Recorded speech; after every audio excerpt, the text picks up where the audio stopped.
This is the Stop Playing podcast with Sham and Shaka. I'm Sham. I'm Shaka. What's going on, Sham? Chilling, relaxing. Yeah. Sunday afternoon, not even lights, just Sunday afternoon chill mode. Like right in that perfect zone on a Sunday. And under normal circumstances, this will be post brunch or brunch will be wrapping up. Yeah, right? I would definitely be getting kicked out the restaurant by now.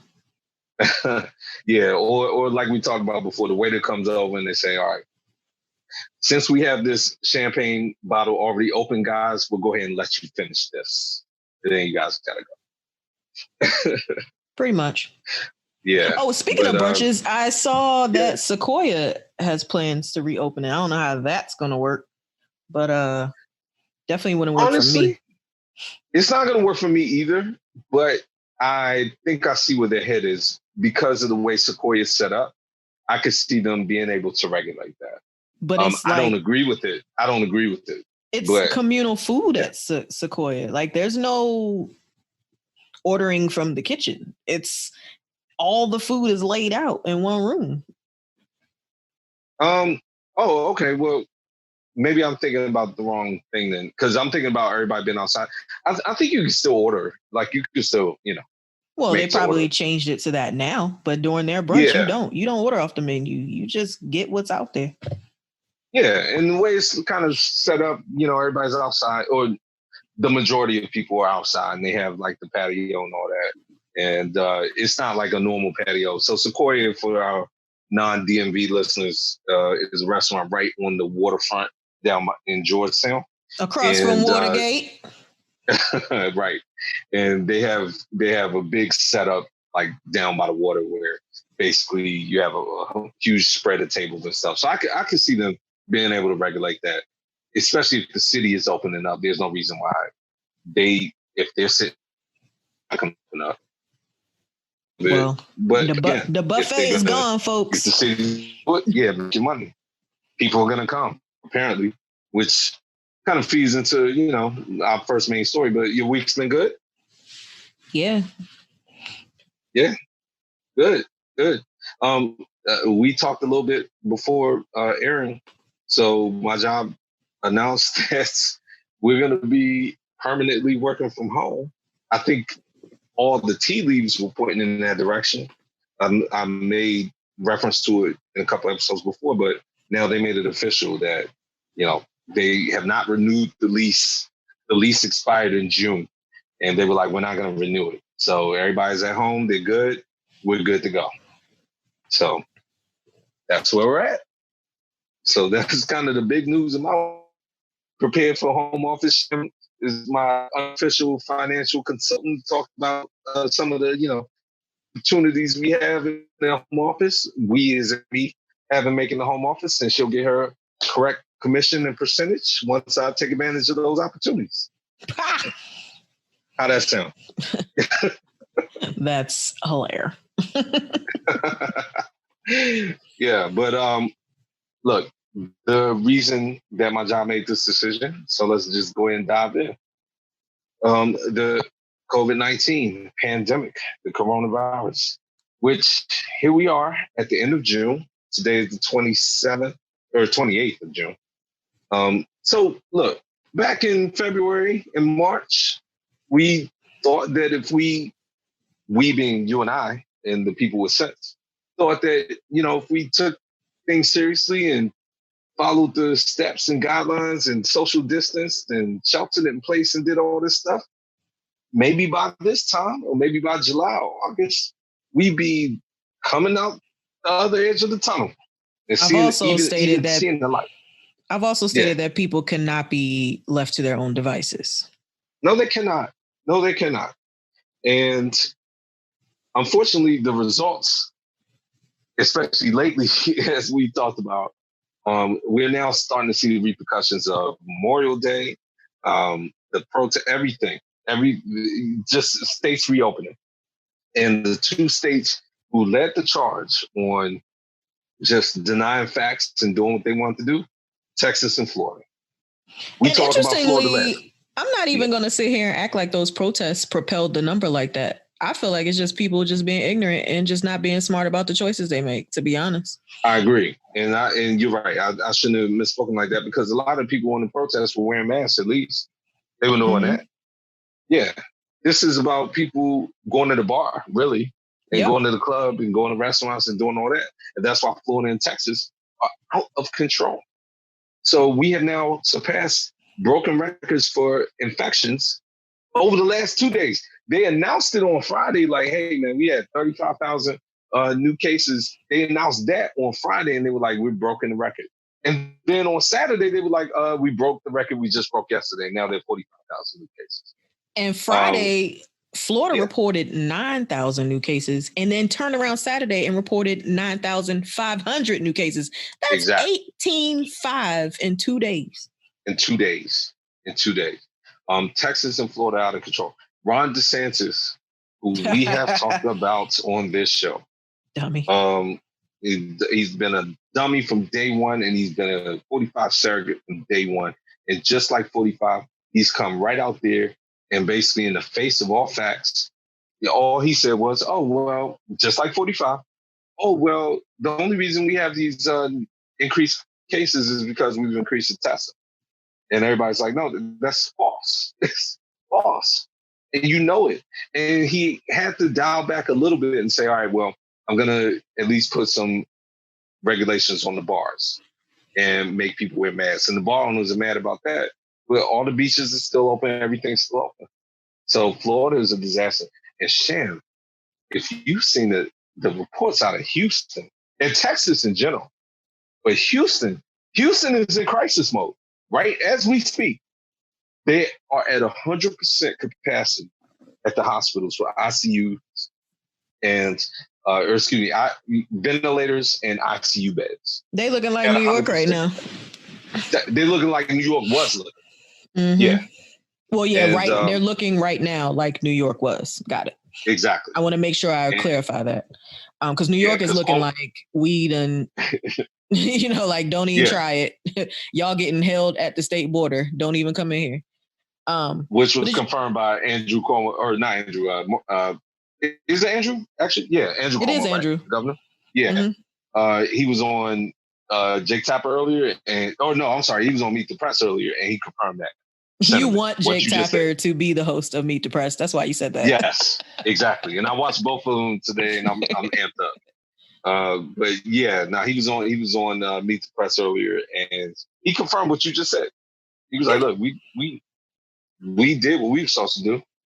The rest of the country has not." And honestly, I don't want people coming from the rest of the country who did not take this seriously to come in fact our state when we made so much progress. Yeah, New York, New Jersey, Pennsylvania, looking really good. Did you hear what Governor Abbott said this week? In Texas? Yeah. Yes, I did, but you go ahead and see what he said. So apparently in Texas, the bars and restaurants there were allowed to operate at 75% capacity. Well, restaurants at 75 and bars at 50.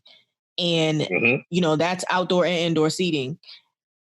So the spike has just risen because people use bars and restaurants to socialize. Like if you've been longing to be with your friends and see your family and stuff, and you hear that a restaurant or a bar is open, because obviously if it's open, it means COVID is gone, right? Right. That's what we talked about last week. Right. That's the logic. So he was like, if I could go back and redo anything, it would probably be to slow down the reopening of bars. People go to bars to get close and to drink and to socialize. And that's kind of the thing that strokes the spread of the coronavirus. Sir, duh. Right. Sam, okay, you're reading the words. Did you actually see him when he was saying this?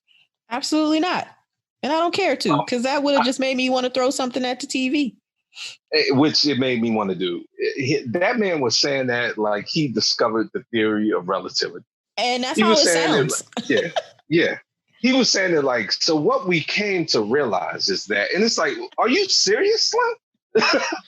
Like, what are you talking about right now? He sounded like he was just in jail for 5 years and came out with all these revelations. Yes. Yes. In hindsight, it might have been a mistake to like let everybody just do what the hell they wanted. And then DeSantis, when A reporter was like, look, why don't you at minimum just mandate masks across the state? He said, well, we got to kind of trust people to, he didn't even say it like that. He said, we have to trust people to do the right thing. And then somebody said it best. That's like saying, okay, well, why have drunk driving laws? I mean, people are able to drink if they're 21 and up. So what? You're just going to trust that they're not going to get behind the wheel? Oh, but he changed his tune on Friday, though. He changed it about bars, but he didn't change it about masks in general. Well, the mayor of Miami did, though. So yes. Mayor Suarez was like, look, the numbers are so high that we are putting, like, if people don't wear masks, we are penalizing them right now. Exactly. Now, by penalized, so from what I see, from what I understand, they get a warning and then they get a $500 fine. Now, that's significant for a lot of people, but at the same time, you know what, man? You're endangering the public. At this point, you need to get locked up. If we have this pandemic and we have rules and you're out here breaking them, that's what they were doing in Europe and they got it under control, right? Mm-hmm. I may sound extreme, but whatever. Like I'm embarrassed. Go ahead. That's one of those subtle nuances, though, that kind of goes against us when you have a democracy, because you can't, like in some of the other countries where they're not as liberal as we are, they just straight up was like, either you do this or we're off with your head, or we're putting you in jail. And it worked. Here, you try stuff like that and people revolt. Right. And you're right. And that's what we've been talking about. People kind of confuse, okay, well, here are my rights and here are my privileges. We have the right to do a lot of things, but I mean, even in this country, though, if you scrutinize what we have the right to do, okay, we have the right, for example, to free speech. We've talked about this a lot, but free speech doesn't come without consequences, number one. Number two, everything is not free speech. If you do hate speech, there are consequences behind that. If you do speech that then incites violence, that hurts people, there are consequences behind that. So it's like, if you want to practice freedom of assembly, that's fine, but you have rules of going into establishments. And I think that's where America takes a back turn. I mean, Shan, I didn't put this on the outline, but this feeds into the story. Congratulations, thank you to the EU and to Canada for imposing a ban on us, on the US. I love that. Do not come to these countries because we will turn you away at the border. Yeah, you guys aren't taking it seriously. And now you guys are the problem. That's them talking to the United States. You guys are the problem in the whole world. Everyone else is taking it seriously. Everyone else is acting accordingly, getting the virus under control, and you guys are going in the opposite direction. Y'all in like Brazil, like the two nations that have leaders that think the same way are going in the wrong direction. So we talked about Florida last week. Yeah, I'm not mad either. Yeah, I'm happy they did it. Well, maybe we need to be embarrassed a little bit more, I guess. But so that's where we are with the pandemic. I mean, it is what it is. The president, he doesn't wear masks. He doesn't do anything. We'll talk about him in a little bit. So, kind of moving from what we're talking about here with Florida and Texas and all those statistics, in response to that, Shem, what we talk about the task force briefings, and the briefings. He said he was going to stop them, and then he did a few more, and then he for real stopped them after the one that we highlighted, where he was talking about injecting bleach. So what's this been like 2 months? It's been 2 months. Time flies because I felt like that was a couple weeks ago, but it was it did seem like it was ago. Like just around the corner. Yeah, when they put that date up, like, oh man, it's been since April the 20-something. I was like, whoa, really? Okay, so that's where we are. So there was a coronavirus task force briefing. I didn't even know the task force was still in existence because we haven't had a briefing. Now, they did it at either the National Institute of Health or one of those places, not in the White House. They did not do it at the White House. And 45 was not there. Who stepped on the forefront? The cleanup man, Mike Pence. And we've talked about Mike Pence and his missteps these last few weeks. And man, he went out there at that press conference, Sham, and just completely laid down a bunch of lies. He made it sound like we have this situation completely under control. Everything's fine. The U.S. has done a great job getting the virus under control. And then I feel like a bunch of our stories tied together, Sham. Uncle Tony came up there pretty much right after him because it was Mike Pence, Uncle Tony, and Deborah Burks, and all the familiar players except 45 was up there. I missed Uncle Tony. Uncle Tony came up there and was like, look, this was actually probably the harshest I've heard Uncle Tony talk. He was like, scared. He sounds scared and he sounds angry. He was like, we've done nothing to get this virus under control. And people as in citizens, forget the government. You have a responsibility to your fellow citizens. You need to wear masks. You need to social distance. You need to shelter in place. We haven't been doing it, and we haven't done enough. Basically, is what he said. Meanwhile, Mike Pence is like, oh, we're in such a good place. Yeah. I like that Uncle Tony came up there after Mike Pence did that. Where he was like, as we talked about, like, I don't know what this dude's talking about, but if I'm going to be asked to come to these briefings, I'm telling the truth. You know, they should have learned from the past that they should probably not put him after them. No, yeah. Let him go first and then try to clean up after what he says. But, yeah. And then somebody asked about, we had a lot of fun talking about the Tulsa rallies last week. And somebody asked, was like, look, you're up here, you're talking about all the steps we're taking to combat the virus. And you're also talking about washing your hands and wearing masks, but you don't wear a mask. Well, you have been sometimes, but you're not wearing one right now. You don't do it consistently. The president doesn't do it consistently. And you guys are holding rallies all over the place. Do as I say, not as I do. Right. And then he tried to say, oh, well, as we just talked about, we can't forget that we have rights in the Constitution. Americans have constitutional right to assemble and all that, and we can't sacrifice that under any circumstance. And that's where these things get twisted. He's twisting basically the foundation of our nation to explain and try to rationalize why we're not taking the proper precautions. Now, one little caveat to that, there were rallies set up in Arizona and I want to say Arizona and Florida, maybe. Oh, Texas? Mm-hmm. Oh, right. That makes sense. Both of them canceled. He canceled them after the press conference because he knew that sounded ridiculous. So that you know, not much more to say about that. But Mike Pence's credibility is he never was really credible. He was always lying, but he was one of those polished politician liars. And now he goes up there and says stupid stuff. It's crazy.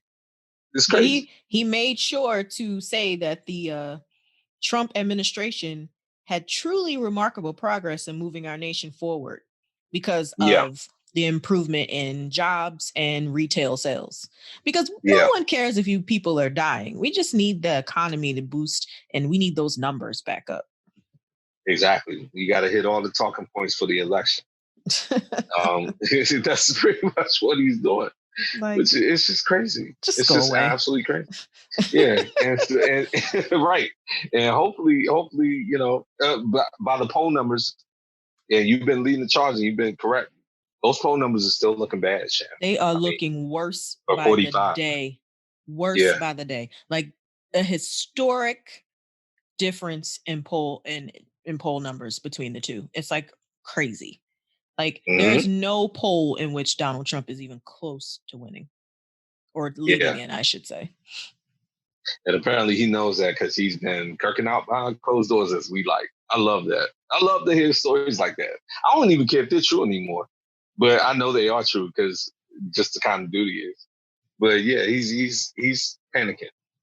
And actually, so cascading on news for this week, this other article kind of came out this week from the New York Times. And you and I talked about, whether you have the Guardian, whether you have the BBC, you have these journalistic entities. The Times, I think, is one of them where even with the virus and everything else, they're covering the virus very well. But what they're also trying to do is make sure that the public has their attention still on the things that matter. Another bad story has come out from the New York Times, and they were talking about how, especially during the crisis in Afghanistan and even wherever U.S. troops are, the Russians offered a bounty to, I think it was Afghanistan, to the Taliban. It was for U.S. soldiers, or for U.S. soldiers, for the execution or killing of U.S. soldiers in battle. And basically, the story was saying that the president, 45, knew about this and ignored it. I posted this on my Facebook feed, and I don't see any hyperbole in it. How's that not treason? You know that the Russian government is offering bounties for the killing of U.S. soldiers, and you do nothing about it? Then you're complicit in their killing. How is that not? You're the commander in chief. How is that not treason against the country? Not only should you be impeached and tried and convicted, but under even your logic for traitors, you should be executed for that. And I hate to say that, but no, I don't hate to say that. I hate to sound extreme, but I believe what I'm saying. I mean, but you forgot though, he can do whatever he wants. He can do whatever the hell he wants. Yeah, that is the one thing I guess I did keep forgetting. He can do whatever he wants. I mean, and so John Bolton went on Meet the Press and everything today. He wrote his little book, and I'm not even going to give a pub. I was thinking about buying that book, Sham. And then I decided, why would I put money in that man's pocket? Yeah, I'm not doing that. But he tried to act like maybe Trump didn't know about it. And then I was like, you're the national security advisor, so you didn't know about it? And he tried to act like he didn't either. That's what I got out of both of those interviews. But yeah, it's just another feather in the cap. Even racist white people who don't care about what Trump does, they're supposed to love their country, Sham. I don't understand how they just keep letting them slide. You know, it's interesting. Like you put this article on our outline, and I hadn't really heard about this. So I'm reading it this morning, and I'm like, it dawns on me. I have no idea who the Secretary of State was, because after I read like the first paragraph, I was like, isn't this stuff that our Secretary of State should be trying to like ease over? Like their whole job is to make sure that but between our countries that we are sitting very evenly and pretty and we don't have these issues. And I was like, well, who the hell is the Secretary of State? And I had to look it up. It's Mike Pompeo. And apparently, and that's a shame, because you should know, like at any other time in history that I've been alive, I've known who the Secretary of State is because they have been out there and present. This guy, first of all, where have you been? Why has it gotten this bad? But it turns out this Mike Pompeo has actually tried to have more like tougher policies with Russia and stuff. Yes. But Trump has been like, oh no, it's fine. It's okay. Like, are you kidding? I'll put it this way. We talked about Pompeo a little bit on the show, but the reason that it's easy to forget that he's the Secretary of State, because just like everything else and all these other positions, instead of sort of executing the position and being worthy of it with the importance that it was intended to have, all the people in this government are basically 45's bagmen. Yeah, we talked about Pompeo. Yeah, exactly. We talked about Pompeo only in the sense that he goes to clean up after something 45 has done. Just like Pence, just like Ben Carson being the, Secretary of Housing and Urban Development, just like all these other people. So Alex Azar, who I didn't put on the outline, but now I'm about to go off on, was on Meet the Press and again, State of the Union. He did his Sunday talk show rounds. And instead of talking about Jake Tapper and everybody sitting there asking him about And Chuck Todd asked him about the virus. And Chuck Todd actually had a good interview today, Sam, for that. Shock of all shocks. I was shocked. And he was like, look, man, all these numbers are going the wrong way for the virus. And you're the Secretary of Health and Human Services. It's your job to jump out here in front of even the president and say, look, this is what we need to be doing in the country. And he was like, yeah, we need to be wearing masks. We need to be doing this. We need to be social distancing. And both of them said, did you tell the president that? And he was like, oh, well, the president's policy says it. And they were like, but the president himself goes out and says opposite things than what you're talking about right now. Have you actually said this to him and tried to get him to stop doing what he's doing? And he didn't say anything. That's why it's easy to forget who these people are, because they carry water. I don't understand that. Like, what's the president going to do to you? You're a public figure. It's not Russia. He can't have you executed. You know what I'm saying? If it was Putin, I understand why you'd be a little bit scared. But these people just carry water, and it's crazy. And that's Pompeo. To get back to you, that's Pompeo. That's what he's been doing. It's just crazy to me, though. I was thinking about that. I was like, I knew who Colin Powell was. I knew who Condoleezza Rice was. I knew who John Kerry was. I knew who Hillary Clinton was. Like, I never had to search and seek to find them. But for Mike Pompeo, I'm like, I'm sorry, who is this guy again? Yeah, it's crazy. It's absolutely crazy. So that's kind of where we're at with that. So we'll see how that plays out. That story just dropped on really like Thursday or Friday. One quick thing that Mike Pence, whether it be Carrie Ann Conway or anybody else. So 45's the horrible rally that we talked about last week, that I can't just, it brings a smile to my face every time I think about the Tulsa rally. But this one part doesn't. So when he was talking about the pandemic and coronavirus, he called it the Kung flu. And it's racism. Basically, it's a trigger word and it's gaslighting to try to stereotype the virus and have Asian Americans targeted. Yes, we all know that the virus started in China, but Asian Americans, Chinese people in particular, have been targeted in this country and been the victim of hate crimes because people blame the virus on them and on their race. And anytime you use a phrase like Kung flu, that's gaslighting and that's racism. Instead of saying, you know what, he shouldn't have said that because nobody's going to do that.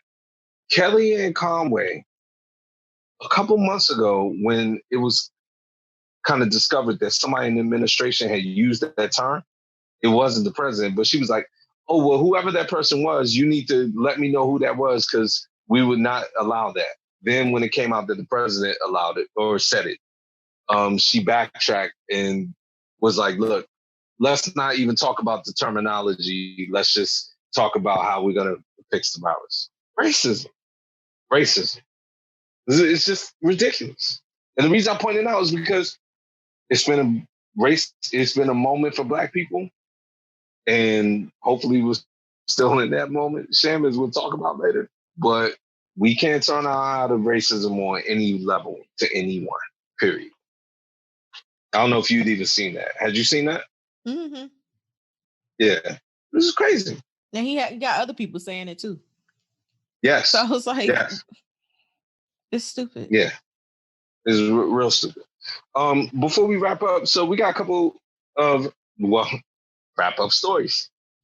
The Navy captain, who I put it on the outline, Sham, and I've been looking for his information, but the captain of the aircraft carrier that people got sick on, and then he got demoted and everything, or at least, I guess, did he get actually expelled from the Navy? I don't think so. No. He just got demoted. Okay. By the naval secretary, and then the Navy secretary ended up stepping down or something crazy like that. And we talked about him. Yeah. Esper, I think his name is. But anyway, long story short, we when we were talking about this, we had kind of ended it with saying, Crozier. That was his name. Crozier, yeah. Yeah. and we said that his case was going to be put up basically for appeal, for lack of a better word. That decision came down this week, and they upheld it. So he's still expelled. And I thought, we should at least mention that, because that's an unfortunate outcome at minimum. Disappointing, definitely, that they upheld that. Yeah, I just thought that was crazy. So that's a wrap-up thing there. Any thoughts on that? Yeah, some blessings are in disguise. And honestly, look, he's no longer the captain of the USS Theodore Roosevelt, but he wasn't court-martialed, or he wasn't expelled from the Navy itself. So, he's probably going to have a little bit of a nicer life not having that responsibility on his hands. You know what I'm saying? So you just got to look at the bright sides and all things. That's a really good way to look at it. I didn't even look at it like that. And you're right. Like, let's not else have the headache and just be glad he survived at this point. One of those things like, you're expelling me from an incompetent department. You know what? Thanks. Exactly. I'll see you guys later. Yeah. No, that's a good point. But still, a commentary on where we are. That decision got upheld. It's crazy. And then one of our favorite people. I mean, we intimated it. We saw it coming. But then the judge, who we've also talked about, M.S. Sullivan. So Mike Flynn, all signs were pointing in the direction that basically he would get off on his charges. The Justice Department, driven by 45, and the Attorney General, they drove his basically the dismissal of his case. But then Emmett Sullivan, who we've also talked about, the judge, stepped in, and he had the same energy we had. Like, I thought I said he was going to jail. And he stepped out of his box like, no. I was very clear with this man that he was going to jail. And I don't care if the president or anybody else steps in, I'm saying he's still going to jail. Well, he tried to do all that, and he still got overruled this week. Mike Flynn's getting off. Yeah, the Fourth Circuit was like, nah, go ahead. Nah, go ahead. Emmett Sullivan, stop trying to put this dude in jail so hard, man. I don't know what your problem is with him. And Emmett Sullivan's like, my problem with him is that he lied to the FBI, amongst other places, committed perjury and should be in jail. That's his problem.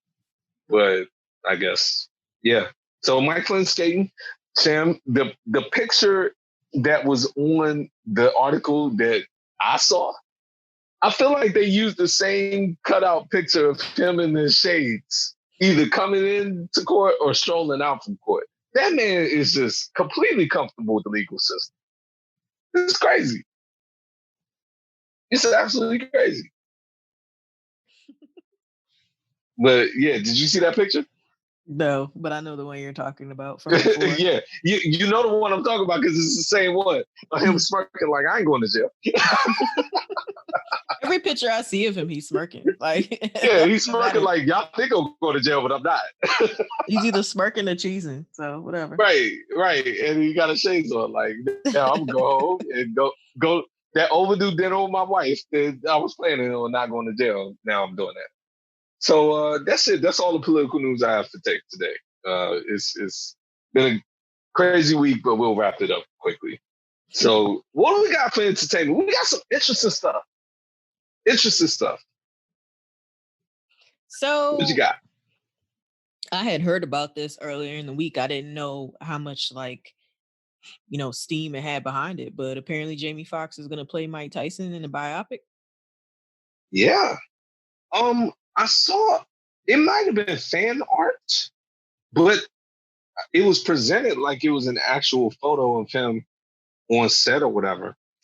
Did you see a photo of him like in this portrayal yet? Have you seen anything?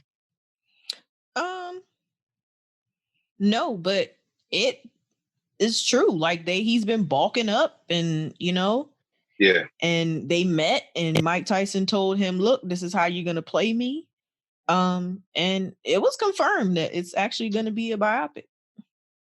So what are your thoughts on this? I'm not a big fan of Jamie Foxx, but I should couch that by saying I'm not a big fan of him, but I recognize his talent. Yeah, when you told me you didn't really like him, I was like, that's so weird. But I mean, because I don't think I've ever met anybody who didn't, except for Terrence Howard, and I didn't meet him, so I really don't know. But I'm looking at the photos, and look, if anybody could do it, it's Jamie. Like, I feel like in order for me to disqualify Jamie Foxx, I would have to be able to think of somebody else that could do it. And off the tip of my tongue, I don't have. Maybe Michael Jai White. Didn't he do it before though? He has done it. I think it was an HBO movie. Okay. It was an HBO movie. Okay. Yeah. So I mean, I don't really know who else would be able to do it. So I'm okay with Jamie Foxx doing it. And if he does it in any way that he did Ray, we're good to go. Yeah. Yeah, and he did a good job in Ray. And I want to be clear about something. I cannot be a fan of Jamie Foxx in general, but still like a lot of stuff he's done. I love the roast he did, and I think we talked about that a little bit a long time ago. He was, I think, the roast master for Emmitt Smith, and when he did that whole thing with, I forgot the guy's name, that was funny. And also, yeah, anything with Terrence Howard, when he was talking about Terrence Howard on Foxhole, that was when he said his album went nickel. Yes, and when he was imitating him, coming up to him in the game, acting in character from the Ray movie. I might have to go back and listen to that again because there was a. Oh man, yeah, there was that's one of those things where he talked about him being in the elevator with him too. Like that was pretty hilarious. That's like if you want an instant laugh, you just go to that clip. But and yeah, you know what? I mean, I can see it. He's old enough, so I'm excited. Hopefully, it'll come out maybe. Well, if they're taping now, maybe later this year, early next year. We ain't gonna see that till 2023. At this 23 though? Wow, Shane. Well, wow. Americans can't get right. That's how long it's gonna be. Yeah. Well, look, at least he's taping, so we'll see. This is an extremely brief mention. Spike Lee had a movie out last week. It came out on Netflix called The Five Bloods. It had Chadwick Boseman in it. So the premise is that these black men who served in Vietnam together do sort of a reunion. Now, the premise is that they're going to collect the bones of one of the guys who died with them in their unit. But then there's a whole other sort of backstory. And I don't want to ruin it because it's only been a week old. It has Delroy Lindo, who I love, man. He's been good. I always liked him. West Indian Archie and Malcolm X, amongst other roles he's played. The guy who plays Clay Davis, I forget his name. I hate that I forget his name. But the guy who plays him, and he does the Clay Davis, he does the shit. He does it in that. I think he stole that from my dad. Oh, for real? your dad he needs to get on top of those royalties, man, because my man is making a killing off that. And a couple other guys in it. From The Wire. Again, I should have had these actors' names ready. I kind of threw this in. But the guy who played Lester Freeman in The Wire, and he was also in Treme. So Spike Lee likes working with him. He was in it. So yeah, it was a very good movie. It definitely was probably a little too long, and Spike Lee definitely did some Spike Lee stuff in it. But the performances were very good, and it came out last week. So I thought I would bring that up on Netflix. So good watch. Shan, other entertainment stuff. We got something going on tonight, do we not? Yeah, the BET Awards 20th anniversary. You excited? No.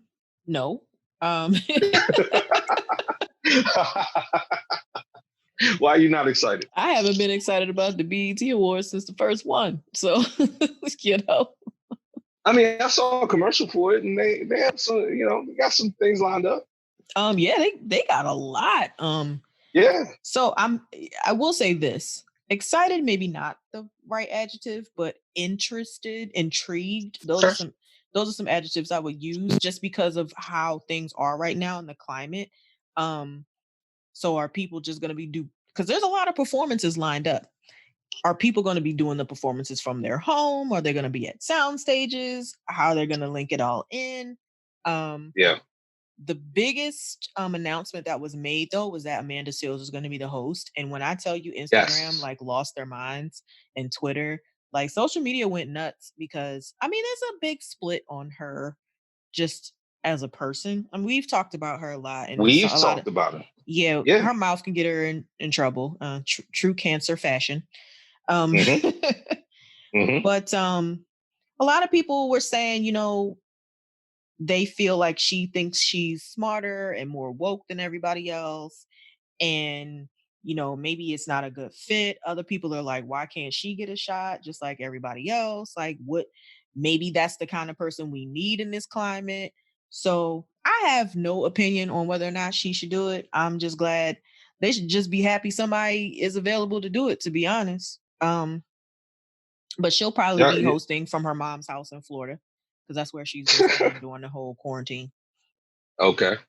Actually, a couple of interesting things. Number one, obviously, we talked about Amanda Seales. We didn't name her by name, but when we were talking about Insecure, she was a big part of the finale and pretty much drove the main story of the episode. So, interesting there. But also, cancer's run their mouth a lot. Sham, I didn't know that. And I'm not being facetious. Is that a quality of y'all? Oh yeah, we bump our gums hard.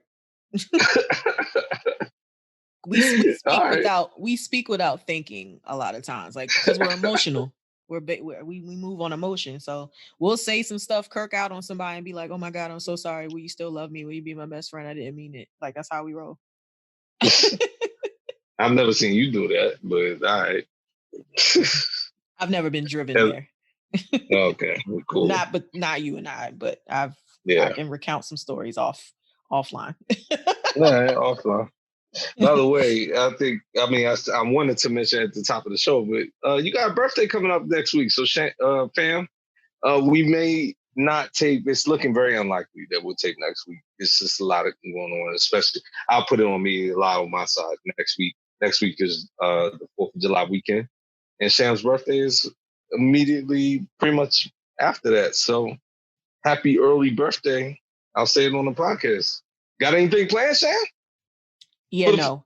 And I'm really glad that last year was the big one. Yeah. I feel sorry for anybody who's having a milestone birthday this year because that is not a good look.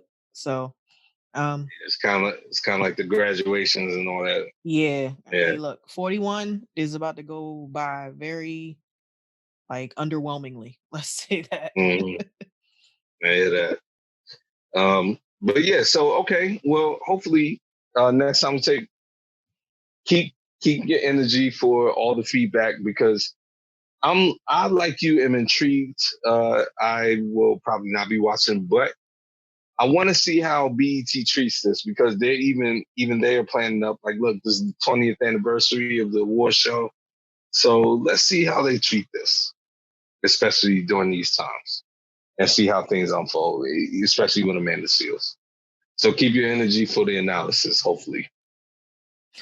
A couple of other little things. Look, do you watch? I know you watch a few shows like this, but do you watch Marriage Boot Camp? I do not. Okay. I've seen snippets and maybe one show here and there, but it's kind of never been like, you know, and I announced this very early on this podcast that I do love reality TV. And even though we all know that reality is not really reality, I mean, a lot of it is, I would probably say 75% of it is real, but they put people in situations that aren't typically ones that they would be in, like in circles they wouldn't necessarily travel. But I feel like this particular show is completely contrived. Like, I think some of these people are actually couples, yes. But then some of these celebrities, you'd be like, okay, I was just watching you on another show and you were single and you weren't with anybody. And now you're on this show talking about you've been with this person for like 3 years. Like, if this is one of those shows where I've noticed that like reality stars from other shows or celebrities, they really want to get a check if they end up on this show. Like, for real. Absolutely, which is why I brought it up. This is heartbreaking to me. So Marriage Boot Camp has been on, I guess And the only reason I see the commercials for it because Law and Order runs on Wii a lot. And I watch a lot of Law and Order rerun, especially during the week, like when I'm working and stuff like that. I love Law and Order, as we've talked about. You're not a big fan.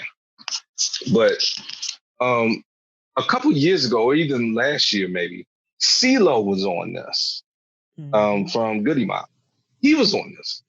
And to your point, I was sitting there like, I feel like this has come out of nowhere. Like what? And CeeLo had gotten in trouble, for like, I want to say sexual assault or something, maybe like 2 or 3 years ago. And it certainly wasn't with his wife. It was like with another person. But the point being, that was the last I heard of him until he got on the show. So now I'm sitting watching Law and Order this week, and they start putting commercials for Marriage Boot Camp that's going to start in the middle of July. Corrupt from the Dog Pound is going to be on Marriage Boot Camp. And the Dog Pound was one of my favorite hip hop groups growing Corrupt up. is a hip hop legend. Yes. I love Corrupt. I love the Dog Pound. I mean, he's one of the best lyricists, underrated as hell. Even like Eminem, everybody will sit there and be like, yo, Corrupt. He's going to be on Marriage Boot Camp, Shan. What? I'm getting old. What is the world coming to? You are getting old if you saying that statement. Yes. That's old people say that. I know. That's me right now. Like when I saw that, I was by myself. I was sitting there like, what? What's going on? But I saw a first 15-minute like preview. WeTV does that for their reality shows. They'll attach like a 15-minute preview of an upcoming series at the end of one of their current series. So my DVR will record the extra 15 minutes. And I did see like the 15-minute preview of Marriage Boot Camp. And I don't know if these are actual real issues, but he and his woman, they get into it. Yeah, definitely. I mean, I don't know if they showed it in the part that you were looking at. I would imagine they did, but he definitely was like throwing stuff in the pool. Oh, no, they showed the first 15 minutes of the first episode of the season. Okay. Like they just ran it. Okay. Yeah. Gotcha. So they cut it off after like the first commercial break. So you just see like the couples coming in the house, who's going to be in the house. They're anticipating who they're meeting. And like, so they had him on there. They had Tahiri from Love and Hip Hop New York and her boyfriend. They had Phaedra Parks from Real Housewives of Atlanta. Willie from Day 26, who was also on Love and Hip Hop Hollywood. And there was another girl on there. She was on Love and Hip Hop Hollywood. So, I mean, a lot of these people were in shows together, obviously. And now they're back on this show. So they have that kind of like dynamic. And then they have the dynamic with their partners. So, I mean, it looks to me like it's going to be trash. But some trash is other people's treasure. And that's why they keep renewing the show for another season. Yeah, it looks like it's gonna be trash. I was a little heartbroken. Like Corrupt, don't do this, man. I don't know how the money situation looking, but there gotta be another answer. But okay, all right, I guess. So I will not be watching that at all. But we'll see how that rolls out. I was just heartbroken, and you and I are blessed enough to have a podcast where we can sometimes be selfish and just vent about stuff that breaks our heart personally, and that was one of them. So moving on. Okay. Now, we talk about cancel culture, and we've been talking about cancel culture for the last couple of weeks. So we are in this moment with the protests and everything else. Black Lives Matter, and in general, just a reckoning about racism, prejudice, and imagery, I should say. So a couple of dominoes have fallen this week. Some I knew about in terms of the backstory, some I didn't. I'll go with the easy one first. Family Guy. Mike Henry is a white man who voices the character of Cleveland. the black character. I guess is he the only black person on Family Guy? Probably. And his aside family. from his family. Yeah. Yeah. So yeah, I mean, it took a while. I've been watching Family Guy for years. I don't consistently watch it. It'll come on tonight. I don't consistently watch it every week when it comes out, but it definitely was one of my favorite little shows or whatever. And yeah, I found out late in the game that the person who was voicing Cleveland was white, and I kind of was like, nah, they probably shouldn't have done that, but I wasn't really thinking about it. What are your thoughts on? So he has decided to step down. I'm not sure what drove that. I mean, we know what drove it, but I'm not sure if that was his decision or if the studio or Seth MacFarlane came to him. So, what's your thoughts on that? I'm pretty sure it came from The Simpsons declaring that they would no longer have white actors voice non-white characters. So I'm sure Family Guy was like, all right, let's, so that happened. And as you know, Hank Azaria played Apu on The Simpsons for years and had always pretty much been criticized for that being a racist, stereotypical demeaning of, Asian people, South Asian people, I should say. But yeah, somebody else that is a white person that plays a black person is Alex Borstein. She plays a lot of voice. That's like kind of her job. She does voice characters all the time. And she played Trisha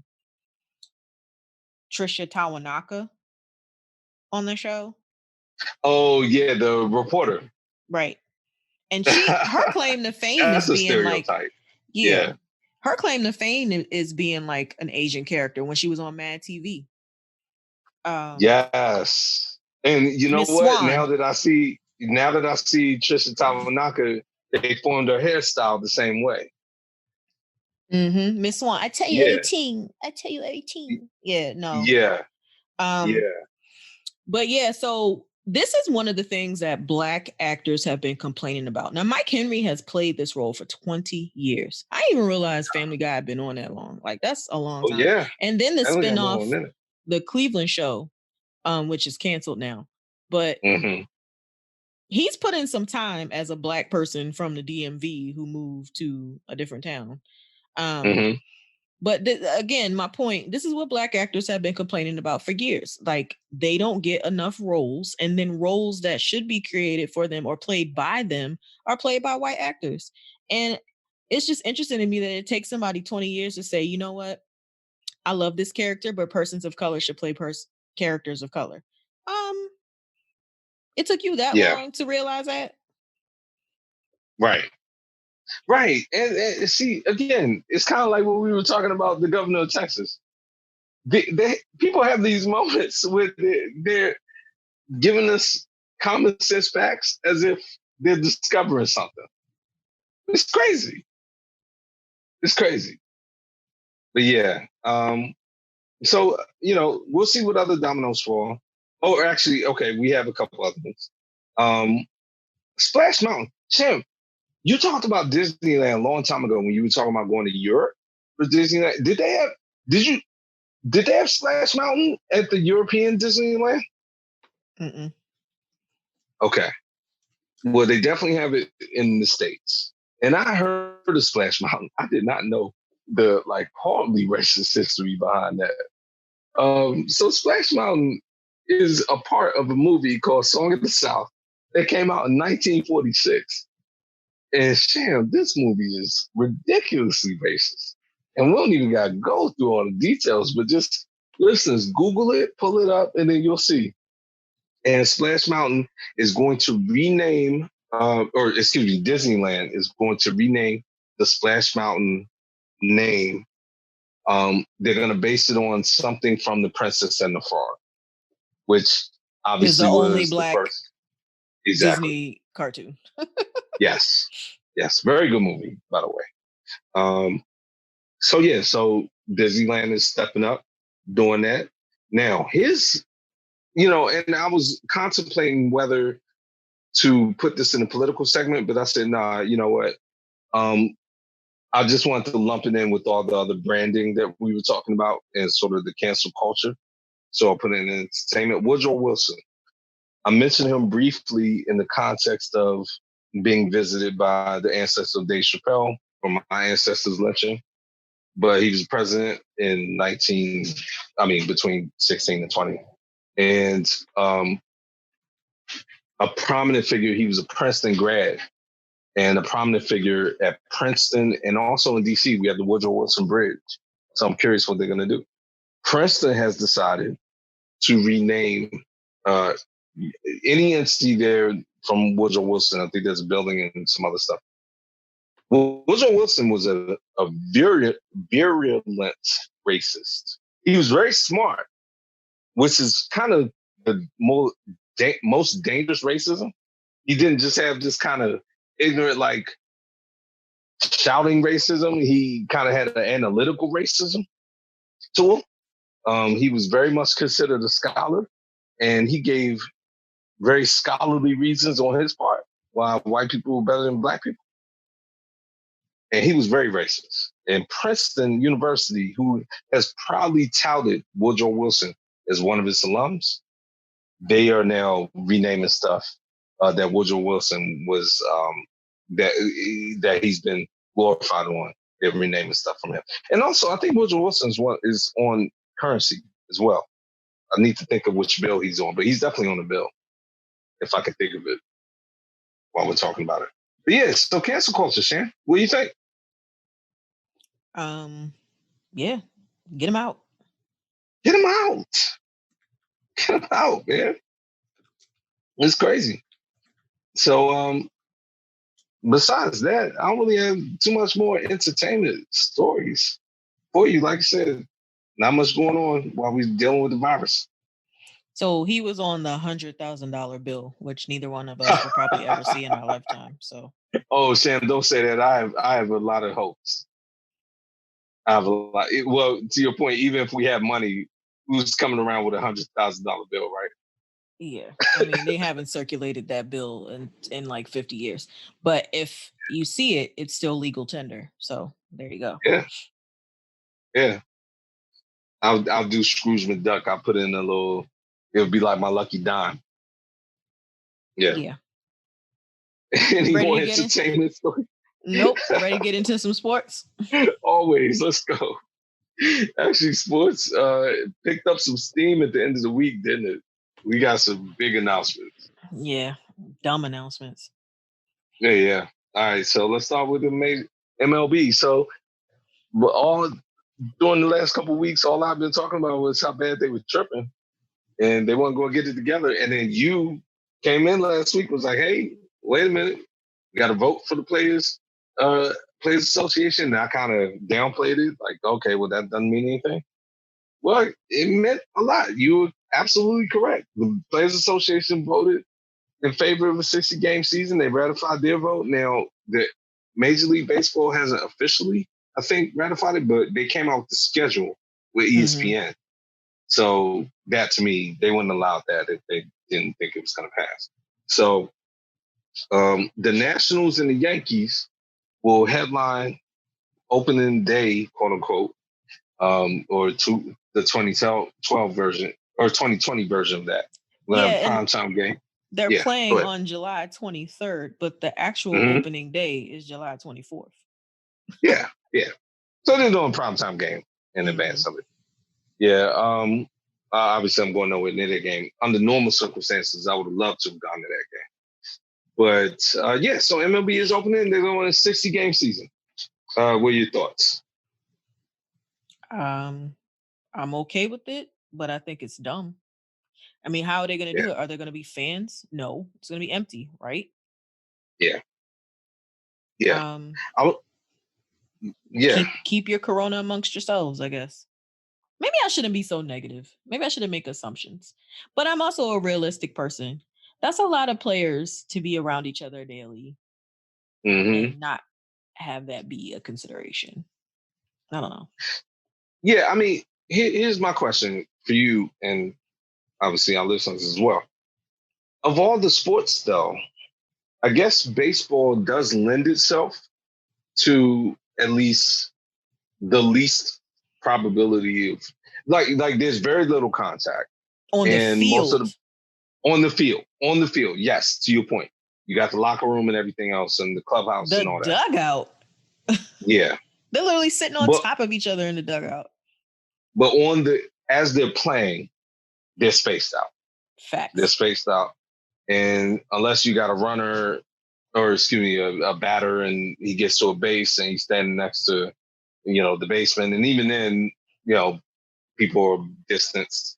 So out of all the sports, if you want to compare that to football and basketball, there's the least amount of contact and the least probability of contact on the field. But yes, the dugout and everything else, right, they're crammed in there. So still hard to imagine how it's going to go, but pro sports, money there to be made. They don't want to lose it. They're going to go. So they are projecting that the opening day starter for the Yankees will be Garrett Cole. And they're undecided on whether it'll be Max Scherzer or Steven Strasburg. Right. For the opening for the Nationals. I think it'll be ironic the way Max Scherzer's been talking. Right. Yeah. Yeah. Unofficial players union president, basically.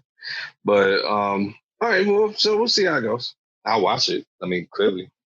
But we'll see how that goes. So then on the heels of that, we had another league announced, as we've been talking about and we weren't sure about. And actually, the NBA doubled down. They put out the entire schedule on Friday. So the NBA is coming back. They will start July the 30th. They would not have been outshadowed by Major League Baseball. Exactly. And look, the NBA, their logic, quote unquote, is we had a plan at least. Now, people may have questioned it and there may have been issues, but we've been presenting the image of a plan for weeks, if not months, since this started. And we were the first league to shut down. So we took it seriously, we dealt with it, and now here's our plan. So thoughts on that? I don't know if you had a chance to really review the schedule, but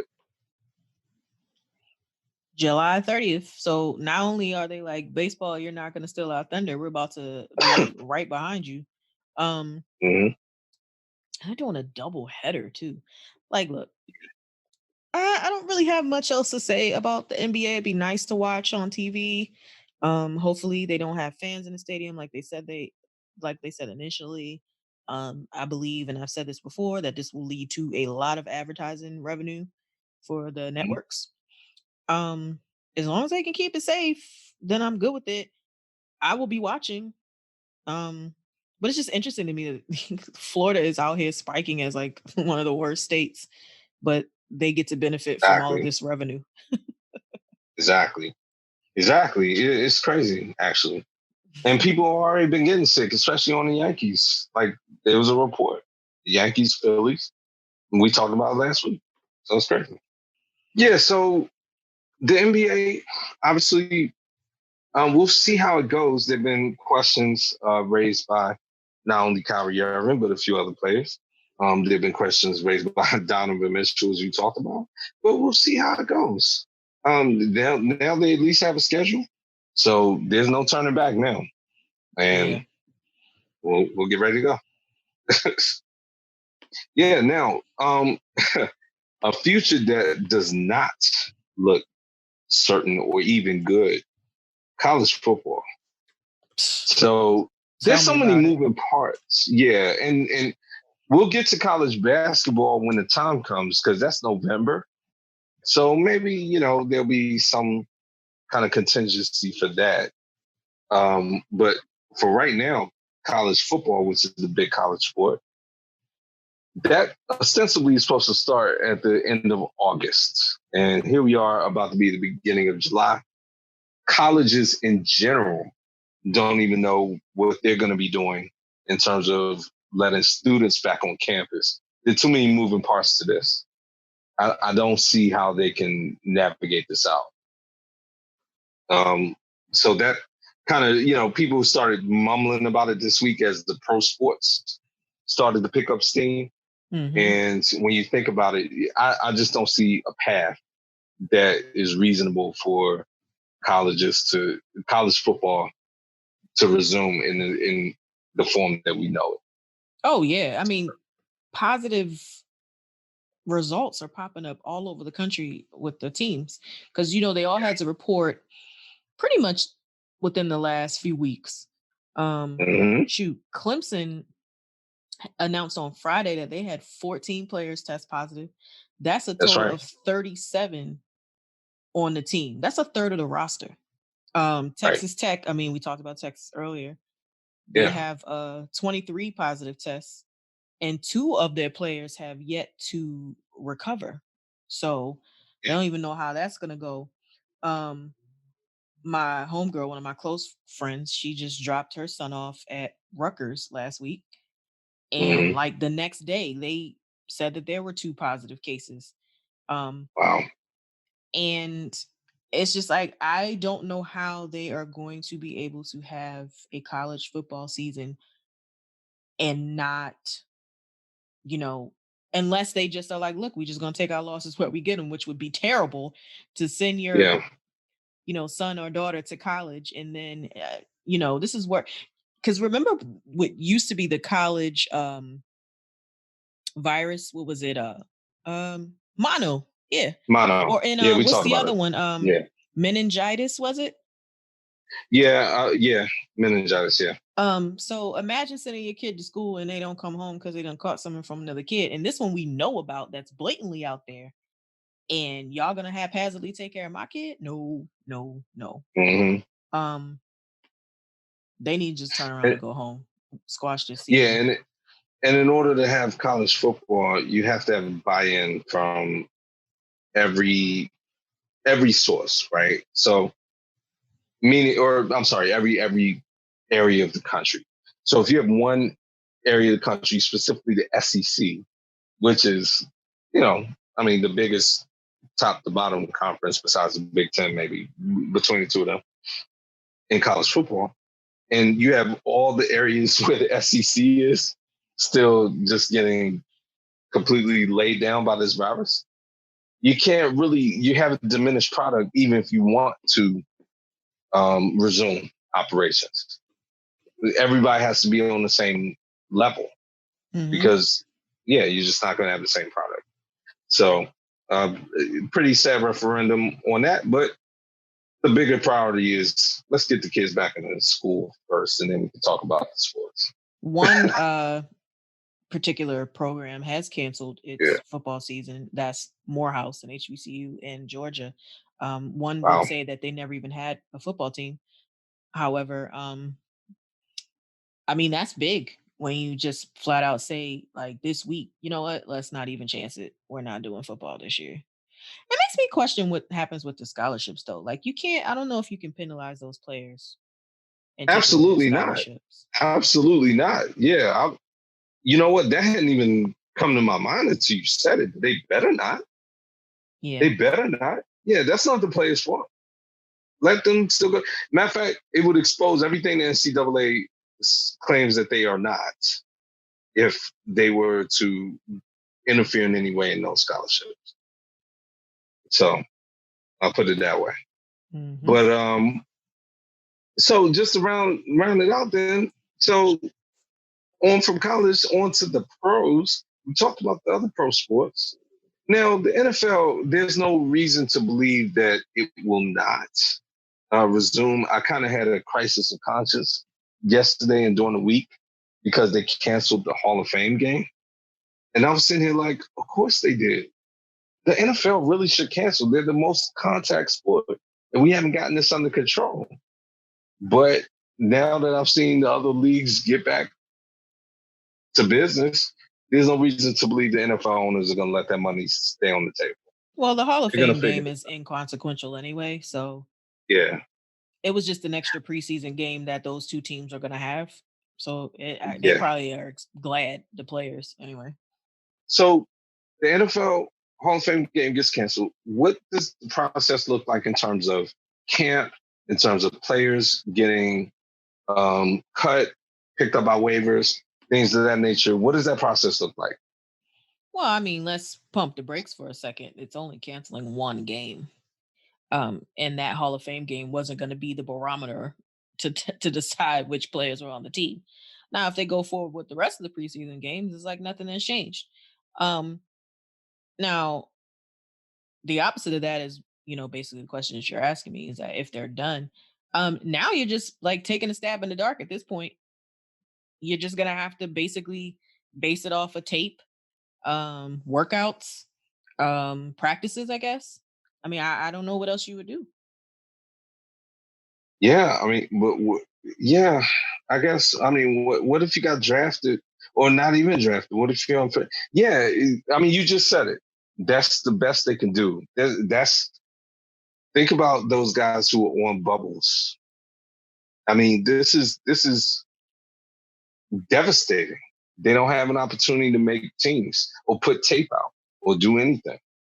And look, there are 22 starters on the field at any given time. 11 players from each team. So that's basically a fifth of the team. So, okay, on both sides of the ball, 22. Really, almost a third of the team are the starters, but then everybody else, they don't start. So you're almost 2/3 of the league, like in limbo, not limbo. Some of them, they know they're not going to start, but they'll be on the team. So I'll say half of the 53-man roster. They use preseason to gauge and solidify their role on the team. And I just think the product is diminished if you don't have a lot of time to go through that process, which is crazy.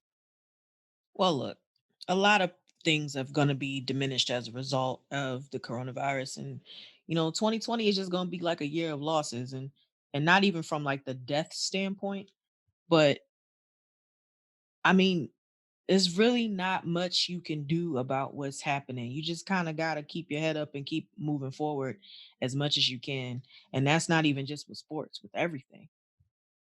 True.